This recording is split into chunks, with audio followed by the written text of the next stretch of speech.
mga katuruan nga po ng mundo. Do not oppose the word of God dahil salita po ng Panginoong Hesukristo pong ating sinasiwalat or pinapangaral nga po sa inyo. Katotohanan niya po ito. Ito po yung dapat nating isapamuhay dahil ito po ay pagtatama, pagkokoreksyon. Yun nga po no, yung mga nalalaman natin kanina na sa mga past verses na dapat po no na meron tayong pagpipigil sa ating mga sarili at talagang lumalakad po tayo ng matuwid sa ating mga pamumuhay sa Panginoong Hesukristo mga kapatid. So, yun na po yun mga kapatid. And dito po sa verse 21, sa halip, suriin ninyong mabuti ang lahat para malaman kung galing ito sa Diyos o hindi. Yun nga daw po mga kapatid, na kaya nga po namin, di ba, umpisa pa lamang po ng ating pagtuturo is inaano na po namin sa inyo kung ano yung pinaka na itatopic natin upang inyo rin pong mabasa, masundan kung ano po yung atin pong binabasa upang pong talaga pong hindi kayo ma-confuse na ito nga pong ipinapangaral natin ngayon, ipinapangaral namin ngayon, or naririnig nyo pong salita ngayon ay galing po sa salita po ng ating Panginoong Hesukristo, mga kapatid.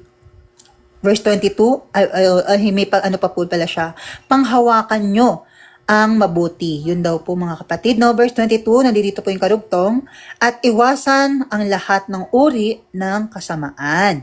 Yun nga daw po mga kapatid, panghawakan daw po natin mga Amen, Brother JC. Yun nga daw po, panghawakan daw po natin ang mabuti or kabutihan. Bagkos mamuhay daw po tayo ng tama or tuwid sa ating nga pong Panginoong Hesukristo at iwasan na daw po kahit anumang uri ng kasamaan.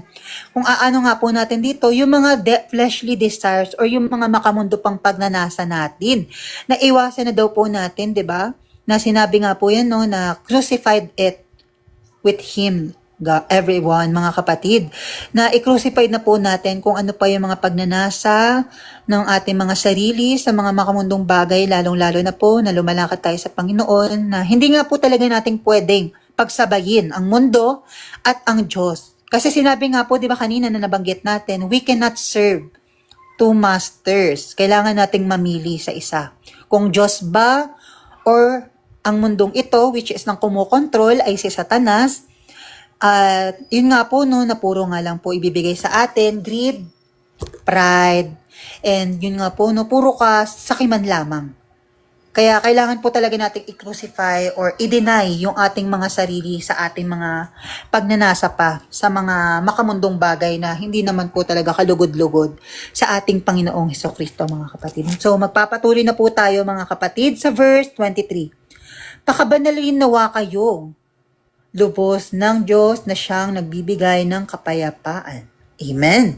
Yan nga daw po no, na sinabi nga po dito ni Apostol Pablo sa mga taga-Tesalonica na pagkabanalin daw po nawa sila ng Panginoong Hesukristo ng ating Diyos na nagbibigay nga daw po no, ng kapayapaan which is peace na nakapaloob po sa Holy Spirit, ayun nga po sa fruit of the Holy Spirit na mababasan po natin yan sa Galatians, na yun nga daw po no, na nakapaloob nga po to yung peace, yun nga po yung binibigay nga po sa atin ng banal na Espiritu na kahit may mga persecutions, tribulation, hardships tayo nararanasan, binibigyan pa rin po tayo ng peace ng Panginoon, mga kapatid.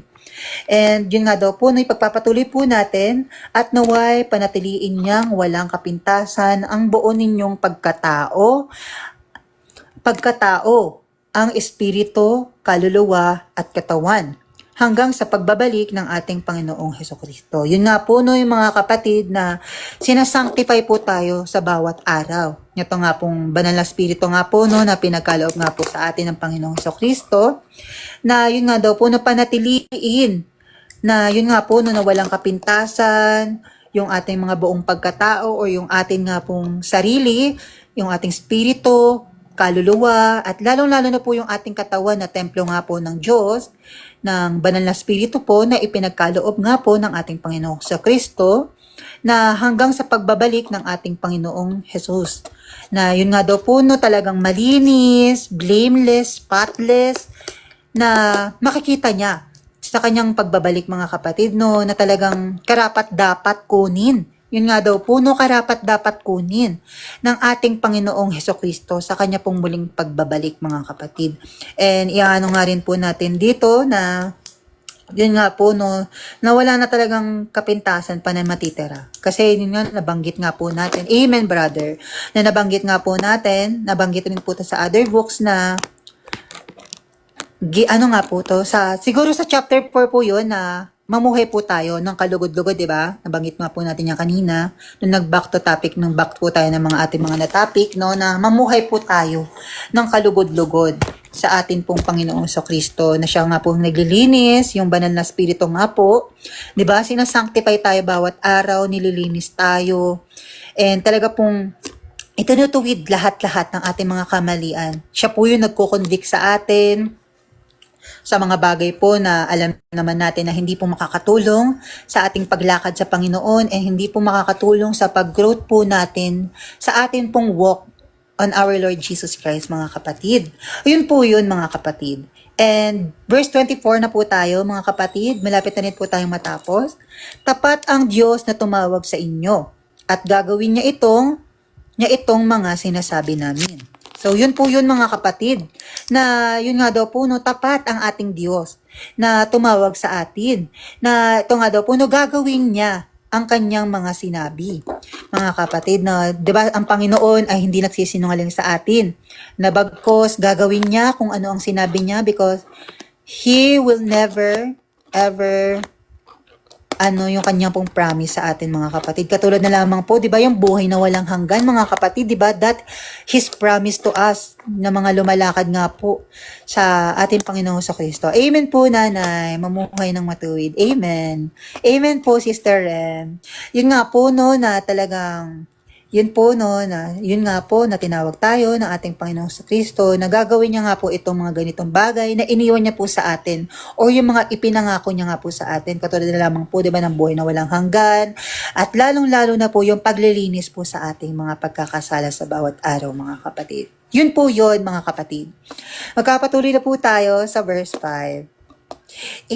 Ipanalangin nyo rin kami, mga kapatid. Sinabi po dito ni Apostol Pablo, no, sa mga taga-Tesalonica na ipanalangin daw din po sila nito mga mananampalataya sa Tesalonica na dapat po, di ba, na ipanalangin din yung atin po, di ba, sa ating mga kapatid na ipanalangin nyo rin po yung ating mga kapatid, lalo-lalo na po yung mga kapatid natin na nagtuturo, yung mga nagbabahagi po, yung mga tinawag po ng ating Panginoong Kristo upang i-preach po yung katotohanan at talaga pong magsabi ng katotohanan po sa salita po ng ating Panginoong Kristo, mga kapatid, no, na lagi nyo pong isama sa mga panalangin nyo and lagi nyo pong isama sa inyo pong mga bawat araw na pananalangin. Na yun naman po yung ginagawa natin sa bawat araw, no, na sinasama po natin ang bawat isa sa atin pong mga pananalangin, mga kapatid. Yun po yun.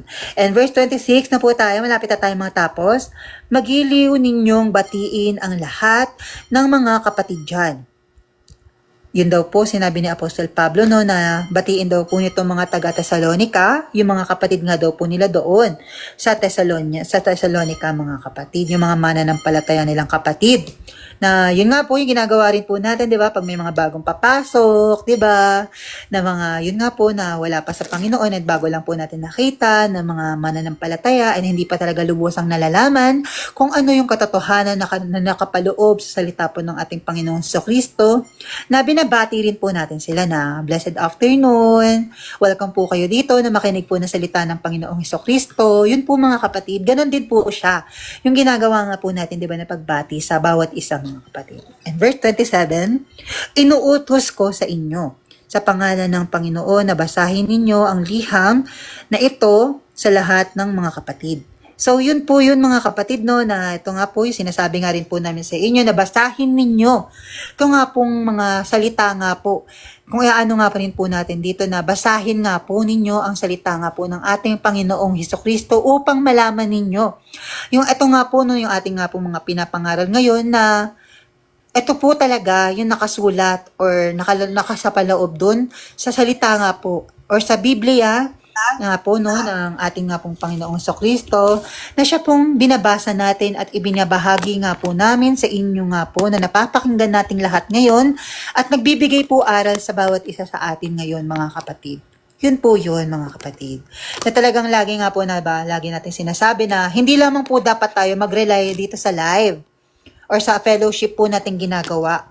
Bagkos tayo po mismo ang mag-seek, maghanap, or talaga pong magbasa ng salita po ng ating Panginoong Hesukristo dahil yun nga po no na para po hindi po tayo ma-deceive at upang ma-discern po natin kung talaga pang nakapaloob po ba.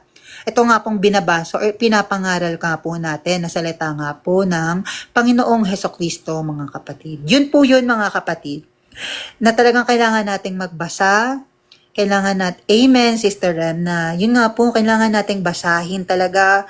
Ito nga po, no, ito nga po yung liham na sinasabi nga po din ni Apostle Pablo sa mga kapatid na ginagawa nga po namin sa inyo, na binabasa nga po namin yung salita or kagustuhan nga po ng Panginoon, mga kapatid, upang pong sa ikakatuwid at talaga pong ikakabago po ng inyong mga buhay, mga kapatid.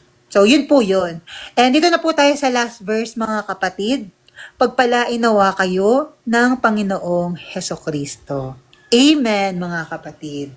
Na talagang grabe po yung mga nalaman natin dito nga po, no, sa salita nga po ng ating Panginoong Hesukristo sa hapon po na ito, na marami na naman po tayong nalaman, marami na naman po tayong talagang mga nai-apply sa ating mga buhay na talaga pong mas makakatulong po sa ating walk, makakatulong po sa ating mga paglakad. At yun nga po no, na talagang mas makakapagpatibay pa lalo sa atin pong pananampalataya, sa atin pong mga paglakad sa bawat araw, sa ating nga pong Panginoong Hesukristo mga kapatid. And yun po, dito na po natatapos ang atin pong topic mga kapatid. Baka po may gusto po kayong i-share sa mga naging revelations po sa inyo and mga naging ano po sa inyo ng ating naging topic mga kapatid. Pwede na po kayo mag-open mic. Feel free to share mga kapatid. Sister Lynn, Ate Lilin, Sister Nika, Ate Ren, Ate Angel, Nanay Evelyn, Nanay Wilma, Kuya JC. Feel free na po kayo mag-share. Share nyo na po yung mga natutunan nyo sa ating topic ngayon. Ako, ang revelation sa akin ni Lord, maging handa tayo lagi at manatiling maningas ang inyong mga ilaw. Lumayo tayo sa mga kasalanan at lagi po tayong manalangin sa tuwina. Mamuhay ng matuwid sa harap ng Diyos at patuloy po tayong maglingkod sa ating Panginoon. Ayun namang naano ko dito sa topic natin. Yun lang po. Thank you. Amen po, Nanay. Ate Lynn, Sister Nika. Ate Nika, ka Angel. muna. Ay, ako muna, Martin. Sa akin, brother, ang naging ano ko dito, pwede ko bang isa-isahin? Go! God. So, yung sa verse 1 po kasi, MBB tag 12 po gagamitin ko mga kapatid. So, sabi po kasi dito, di ba, mga kapatid, hindi na kailangan isulat ko pa sa inyo kung kailan magaganap ang mga bagay na ito. So, ibig sabihin po, expected na natin, even yung hindi po gumagawa or sumasali sa mga gantong gawain, they know. Di ba po, alam nila na may paparating or paparating ang Panginoong Jesus. Kasi even po, hindi pa tayo talaga nandito sa kingdom ng Panginoon, alam na natin na darating siya. Pero 'di ba nga po kapag napapakinggan natin, yung natatawa tayo. Kasi hindi natin alam kung 'di ba kukunin ba niya tayo or what. Tapos ganun din, takot tayo mamatay. Kasi hindi natin alam kung saan tayo pupunta. So dito po 'di ba masasabi or sinasabi dito na expected na talaga ng mga tao na paparating ang Panginoon. Ngunit hindi nga lang po exactly yung day or hour. Pero yung month, possible, di ba nga po? Pero yung day or yung mismong oras ng pagbalik niya ay hindi po sigurado. Kaya nga po, di ba, siya ay kinumpare sa katulad sa babaeng mga anak. Di ba po, bilang nanay, alam mo yung month na maaari kang manganak. Pero hindi mo alam yung pinaka-araw kung kailan lalabas. Kaya nga 'di ba po nagiging ready sila lalo na sa pagsakit ng tiyan nila para 'di ba nga po maitakbo sa ospital o kaya naman sa pinakamalapit na health center. So doon expected na darating ang Panginoong Hesus, ngunit nga po hindi alam kung kailan yung exact na day, kaya nga po 'di ba tayo ay pinaghahanda. 'Di ba po sa kada minuto, 'di ba segundo, ibig sabihin po kailangan natin maging handa sa pagbabalik ng Panginoon nang sa gayon ay tawag po dito sa pagbabalik niya, mandat na niya po tayong handa at 'di ba nga po naghihintay sa kanya, hindi katulad ng mga lasing or gumagawa ng kasalanan na siyang 'di ba nga po nag-enjoy pa sa mga makamundong gawain. So sabi nga po dito 'di ba sa verse 2, sapagkat alam na ninyo na ang pagdating ng araw ng Panginoon ay tulad ng pagdating ng magnanakaw sa gabi. Kasi nga 'di ba po, hindi naman natin alam na mamaya may darating na tao sa bahay para kumuha ng mga halagang gamit. So 'di ba po, dito yung preparedness po talaga, yung pagiging alert at yung pagiging handa talaga po natin sa pagbabalik ng Panginoon. Sabi pa po dito, kapag sinasabi ng mga tao, tiwasay at panatag ang lahat. So, ibig sabihin, komportable sila sa mga bagay na ginagawa nila, di ba po, na hindi sila nag-expect na may paparating na rat, di ba nga po, na pagsunog sa mundong to, ng pag-shake sa mundong to, at judgment sa mundong to dahil sa kasamaan. Di ba po, talagang naipon na. Kasi righteous naman po ang gagawin ng Panginoon sa sobrang sama ng ginagawa, hindi lang po ng mga tao, pati lalo na yung mga demonic entities na ginagamit yung mga tao para sirain, wasakin, di ba po, alipustahin at babuyin yung magandang creation na ginawa ng Panginoon, lalo na yung mga tao na kanilang binibihag. Di ba nga po sa pamamagitan ng kapangyarihan nila through sinful life ng mga taong yun. At sabi pa nga po dito, biglang darating ang kapahamakan. Hindi sila makakaiwas sapagkat ang pagdating nito ay tulad ng pagsumpong di ba nga po ng sakit ng tiyan ng isang babaeng manganganak. So, hindi totally alam yung exact day or hour, di ba nga po, ng pagsakit or yung parang ang tawag dito, yung time na manganganak na. Pero di ba nga po expected na may lalabas na bata pero hindi alam yung oras or yung araw. At kung mababasa po natin, di ba nga po sa Amos, yun yung nire-reveal sa akin ng Panginoon kanina pa. Yung about po dyan, na hindi sila makakaiwas. Di ba nga po, walang makakatakas, kahit nasa kailaliman pa ng dagat, di ba po, tumago yung mga tao, wala pong makakatakas dito sa ibabagsak na judgment ng Panginoon na talagang righteous. Sobrang righteous. Dahil di ba nga po, buhat pa sa simula, yung mga dugo, innocent blood ng mga bata, ng mga tao. Ay, wait, Sister Nika. Diba nga po? Ano pala, Yes po. pinauna na sa akin ni Lord yan nung nakaraan yung Amos. Yun pala yun. Kasi nga magiging ano pala siya sa topic ko ngayon. Praise God na ano mo. Diba? Praise God. Wait lang, ano yung basahin ko? Saan ba yun? May mga sinesearch ko ba dito sa Bible ko eh. So sabi dito, naalala ko nasa yan nung chapter tinapik natin. Ang galing. Di ba po? Praise God. So, Diba? nandito po yan sa chapter na yung mga kapatid ng Amos. So, sabi dito, basahin ko lang po ha. Nakita kong nakatayo sa may altar ang Panginoon at siya'y nag-utos ng ganito. Bayuhin mo ang mga haligi ng templo hanggang sa mauga ang buong pundasyon nito. So, kumbaga po ay malakas na forces, di ba po, para mauga yung pundasyon at ihampas ito sa ulo ng mga tao. So, judgment. Di ba nga po sa mga taong to. Kasi dito pala sa title, ang mga hatol ng Panginoon. Sabi po dito, ang mga nalabi or mga natira ay masasawi sa digmaan. So, walang makakatakas. Sabi po dito, walang sino mang makakatakas, isa may walang makakaligtas. At ito po ay yung mga taong gumawa ng kasamaan, hindi nagbago.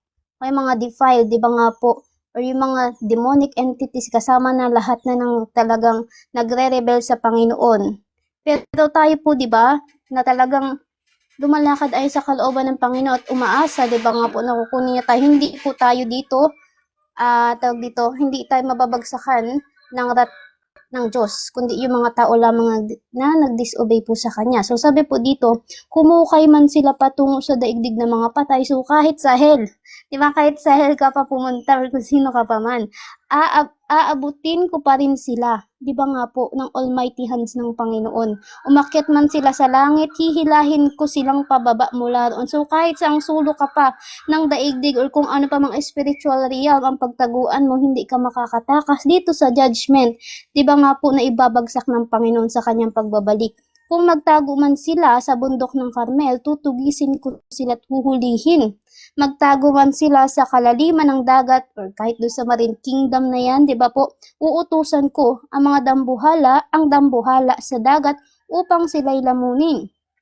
Kung bihagin, so possible ito pa ay yung Leviathan. Kung bihagin man sila ng kanilang kaaway, iuutos kong sila'y patayin sa pamamagitan ng tabak.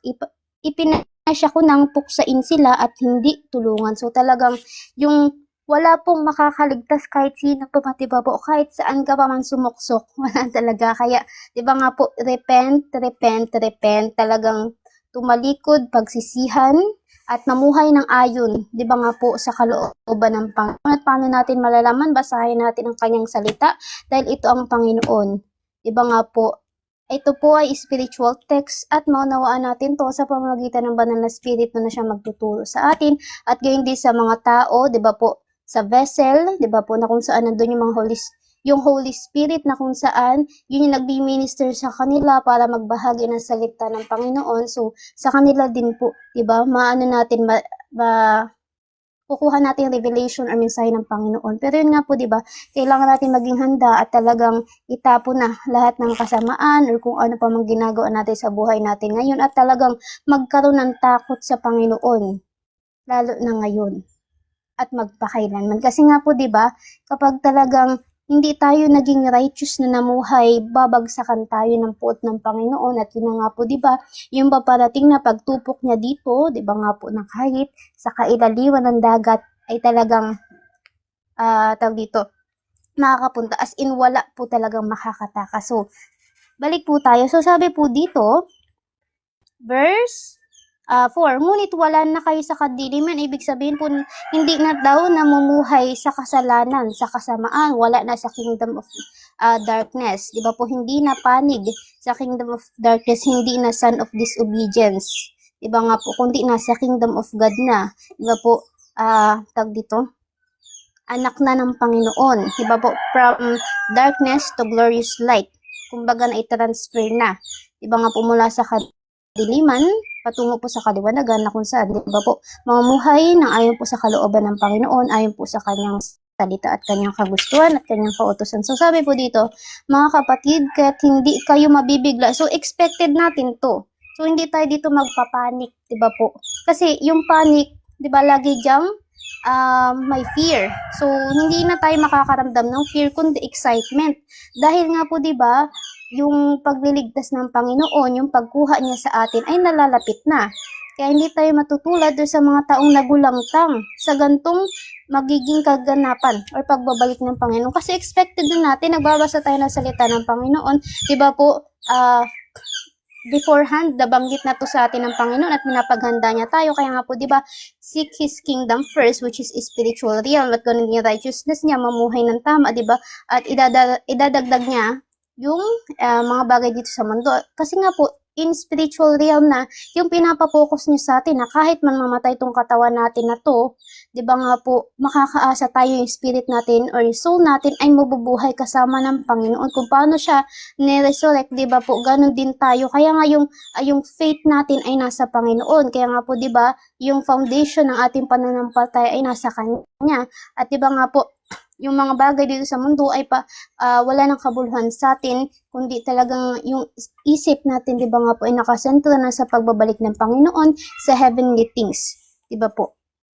At sabi po dito, ayun, kayong lahat ay kabilang sa panig ng liwanag. Ay, wait lang. Dito pa pala sa 4, na. So mga kapatid, kaya't hindi, di ba po, kayo mabibigla sa araw na iyon na darating na parang magnanakaw. Kasi nga po, di ba, hindi natin alam yung day or yung oras.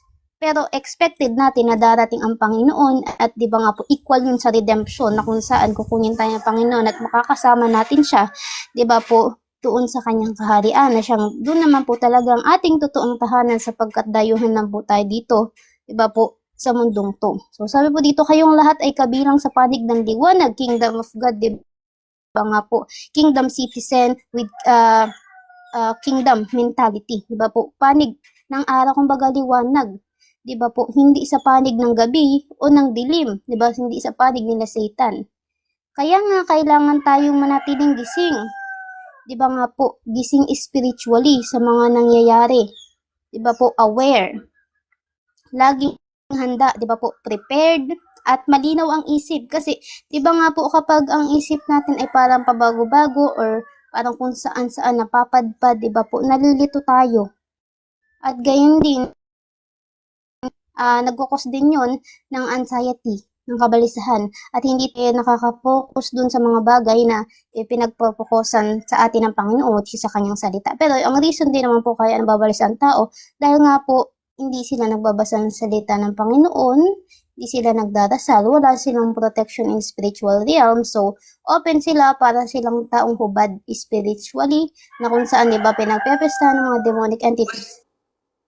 Yun nga, yun din brother. And also diba nga po, ang mga tao na nadamitan ng righteousness ay yung mga taong tumanggap sa Panginoon at namumuhay po ng ayon po sa kanyang kalooban. So, yun din po yan. At sabi nga po dito, at malinaw ang isip. Diba po? At di tulad ng iba, diba, na makamundo, na nakapokus sa takbo. Diba nga po, ng masamang mundong to. Sa gabi ay karaniwang natutulog ang tao at diba nga po, yun naman talaga. Even physically, ganun talaga yun nangyari, natutulog. Pero, ibig sabihin din po nito, diba, na ang mundong to, in spiritual realm, ay madilim po talaga.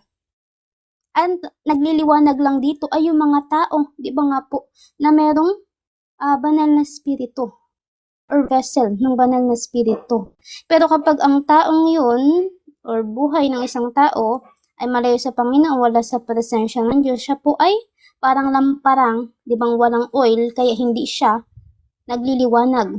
So kaya yung mga angels, hindi siya makita, di ba nga po, and also, nag-grieve yung Holy Spirit sa kanya because of the sin na ginagawa niya. Kaya, siya ay, yung taong yun ay parang patay na lampara. Di ba nga po yung spiritual realm. But yung mga tao, di ba po, napatuloy sa pagsik sa Panginoon, nag-grow sa spirit at sa wisdom, di ba po, nagliliwanag. Kaya, katulad nga po ng binanggit di brother kanina, yung 5 foolish, di ba nga po, at yung 5 wise, na kung saan, di ba, yung oil, which is the Holy Spirit, di ba, pinapanatiling on fire yung kanilang lamp. Ibig sabihin, di ba po, patuloy or nananatili sila sa presensya ng Panginoon, sa pamuhay ng ayon sa kalooban ng Diyos, dinadina yung kanilang sarili, at talagang umiiwas sa kasamaan po ng mundong to. At di mga po, at sa gabi rin, karaniwang naglalasing. So, yung alak po kasi dito na tinutukoy ay kasalanan na iniinom ng mga tao.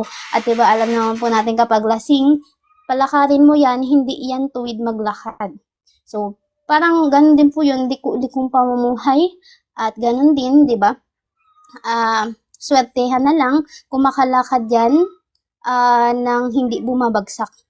Pero usually bumabagsak sila because of the alcohol, di ba nga po, na nasa kanilang katawan. So ganun din, because of the sin, patuloy na nadadapa, di ba nga po, at hindi na minsan nakakatayo.